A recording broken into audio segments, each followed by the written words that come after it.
আরে গাঢ় ঢুকে যাচ্ছে মারা। চুদির ভাইকে একবার কাছে পাই, ছ্যাটাই পুরো আগুন ভরে দেবো একদম।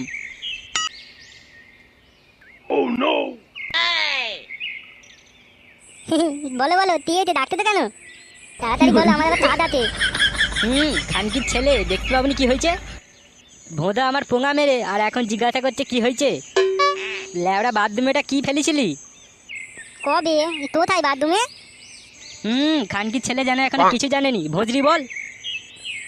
ওইটা ওইটা তো শ্যাম্পু। কি? আরে শ্যাম্পু গো, শ্যাম্পু। সোরের বাচ্চা, হাগদা হাগলে তুই কি গাড়ি শ্যাম্পু লাগাচ্ছিলি? তাছাড়া ল্যাওড়া আমি এক মাস ধরে কোনো শ্যাম্পুই কিনিনি। চুদির ভাই শ্যাম্পুটা আসলো কোথা থেকে?